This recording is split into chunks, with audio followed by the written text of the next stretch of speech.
Okay, this is one of the harder questions. Okay, so we'll go through it the same way we've been doing. The critical angle for total internal reflection. Notice these two always go together. Critical angle, total internal reflection. The critical angle, by the way, is the angle at which the light will always reflect. So if it's this angle or bigger, the light will reflect.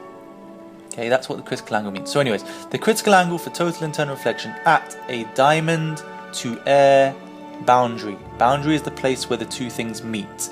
So if you look here, we've got diamond as our first N, N1, and air is our N2, and this point here, that's the boundary.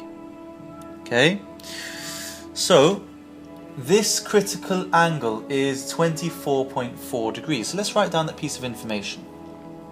Theta C for critical angle is 24.4 degrees. We can also write down N1 equals diamond, which is about 2.42. They will give you this information. N2 is air, which you should remember is 1, about. And we've got the critical angle. Now what's the next bit they ask us for? What is the angle of refraction? So that's important. We need to write this down. Theta, angle of R, refraction. We can also call this angle 2, because angle of refraction is also the second angle. Okay, so if the light comes in here and goes there, okay, this angle number 2 is the angle of refraction. This theta 1 is known as angle of incidence. What is the angle of refraction in the air if light enters the boundary at an angle of 20 degrees? So again, it's asking what is the angle of refraction in the air if the light enters at an angle of 20 degrees. So it's saying if the light is incident, enters, or in other words theta 1 is 20 degrees.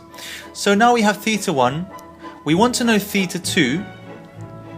We have N1 and N2. So this here is a bit of extra information. Just ignore it. Because the law we're going to use is Snell's law. N1 over N2 equals sine theta 2 sine theta 1. We're looking for sine theta. We're looking for theta 2. Okay. N1 is diamond, 2.42. N2 is air, about 1. Theta 1 is 20 degrees. We put all this in our formula and we get 2.42 over 1 equals sine theta 2 over 20. Cross multiplication, that goes up here, so we have 2.42 times 20 over 1 equals sine theta 2. We want to find theta 2, not sine theta 2, so we get an answer here. That equals sine theta 2. But we want theta 2, so we have to take that answer and shift sign, sine minus 1. You get your answer. Easy.